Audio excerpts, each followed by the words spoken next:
Good morning, students. I hope you all are fine. Today, I want to discuss about how animals breathe topic. Students, in this topic, we have discussed about how animals breathe. An animal not only needs food but it also needs oxygen. It is with the help of oxygen that food gives out energy. We get this oxygen from the air that we breathe in. Animals living on land get the oxygen from air. Aquatic animals breathe in oxygen from the air dissolved in water. Students, जिस तरह से animals को food की ज़रूरत होती है उसी तरह से ऑक्सीजन की भी ज़रूरत होती है। ऑक्सीजन की हेल्प से ही फूड से एनर्जी मिल पाती है। We get this oxygen from the air that we breathe in. हम ऑक्सीजन एयर से लेते हैं और उससे ब्रेथ इन करते हैं। Animals living on land get the oxygen from air. जो एनिमल्स लैंड में रहते हैं वो ऑक्सीजन से और वो ऑक्सीजन हवा से लेते हैं, एयर से लेते हैं। एक्वेटिक एनिमल्स ऑक्सीजन वाटर में डिजॉल्व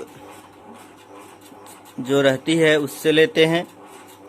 मीन्स एक्वेटिक एनिमल्स को ऑक्सीजन वाटर में जो डिजॉल्व एयर है उससे मिलती है। Mammals like human being, monkeys, whales, etc. breathe with the help of lungs. जो मैमल्स हैं जैसे कि ह्यूमन बीइंग्स, मंकी, वेल्स, ये सब लंग्स की हेल्प से ब्रीथिंग करते हैं। Birds, reptiles and amphibians also breathe through their lungs. Birds, reptiles और amphibians भी lungs की हेल्प से ब्रीथिंग करते हैं। The air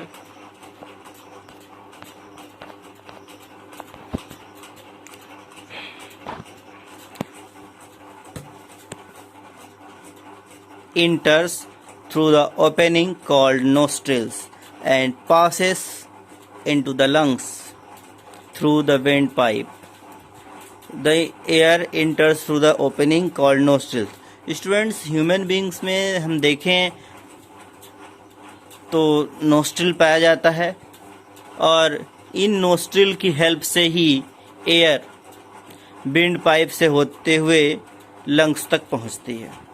lungs are balloon like structure always filled with air. Lungs जो है वो एक बैलून लाइक स्ट्रक्चर होता है जिसमें हवा भरी होती है। The walls of the lungs are so thin that exchange of gases take place through them. Lungs की जो वॉल है वहाँ की जो स्किन है वो बहुत ज़्यादा पतली होती है, थिन होती है और उसी प्लेस पर गैसेस का एक्सचेंज हो जाता है। The oxygen from the lungs passes out into the blood stream. और जैसे ही लंग्स की स्किन के द्वारा ऑक्सीजन को एब्जॉर्ब कर लिया जाता है तो एब्जॉर्ब करने के बाद वो ब्लड में मिक्स होगा और ब्लड में मिक्स होने के बाद पूरी बॉडी में चला जाएगा and carbon dioxide gets into the lungs.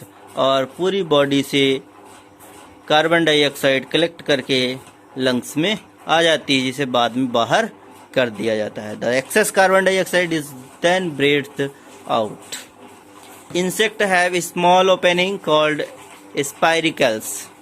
जो इंसेक्ट होते हैं उनमें स्मॉल ओपनिंग होगी जिसे स्पाइरिकल्स कहते हैं। These spiracles lead to a network of very thin tube called trachea. और इन स्पाइरिकल्स जो स्पाइरिकल्स हैं इनके अंदर बहुत सारी वेरी थिन ट्यूब्स नेटवर्क होता है, वेरी थिन ट्यूब्स का नेटवर्क होता है जिसे ट्रैकिया कहते हैं। When the body of the insect relaxes with the help of muscles, the air is pumped into the body. जब इंसेक्ट की बॉडी रिलैक्स कर रही होती है, उसी टाइम पर मसल्स की हेल्प से एयर को बॉडी के अंदर पंप किया जाता है. The oxygen passes out of the trachea into the cell. और ऑक्सीजन पहले ट्रैकिया में जाती है, वहां से सभी सेल्स में जाती है. And carbon dioxide is given out to the trachea. और ट्रैकिया की हेल्प से ही इंसेक्ट के बॉडी में जो एक्स्ट्रा कार्बन डाइऑक्साइड है उसे बॉडी से बाहर कर दिया जाता है. When the body contracts, the carbon dioxide escape out the body through spiracles. और जब इंसेक्ट की बॉडी कंस्ट्रैक्ट होती है, उस टाइम पर बॉडी से जो एक्स्ट्रा कार्बन डाइऑक्साइड वो स्पाइरिकल्स की हेल्प से बाहर आ जाती है. Fishes and tadpoles breathe through gills. Fish तो पता ही है, टैडपोल्स जो हैं वो एक टाइप के फ्रॉग होते हैं. Fishes and tadpoles breathe through gills. और ये इनमें एक स्पेशल आर्गन होता है गिल्स, जिसकी हेल्प से ये वाटर में डिसॉल्व्ड एयर से ऑक्सीजन लेते हैं. When a fish open its mouth, it takes in water with dissolved air in it. जब फिश माउथ ओपन करती है तो उसके अंदर वाटर चला जाता है, और उस वाटर में जो एयर डिसॉल्व्ड है उसे एब्जॉर्ब कर लेती है. The fish then shuts it mouth and lets the water go out through an opening covered with a flap called operculum. और इसके बाद जो फिश है अपना माउथ बंद कर लेती है, और जो वाटर है वो बॉडी के बाहर जाता है, और जिस ओपनिंग से ये बाहर जाता है वो फ्लैप लाइक स्ट्रक्चर होती है, हम इसे ओपरकुलम कहते हैं. When the water passes out the operculum, it goes over the gills. जब ओपरकुलम से पानी बाहर जाता है, वाटर बाहर जाता है, it goes over the gills, तो वो गिल्स के ऊपर से जाता है. The gills are richly supplied with blood vessels. जो गिल्स है उस वहाँ से बहुत सारी ब्लड वेसल्स जुड़ी हुई होती हैं. The oxygen from water goes into the blood stream of the fish. और गिल्स पर ही वाटर में डिसॉल्व ऑक्सीजन एब्जॉर्ब करके ब्लड वेसल्स के हेल्प से पूरे बॉडी में सर्कुलेट किया जाता है.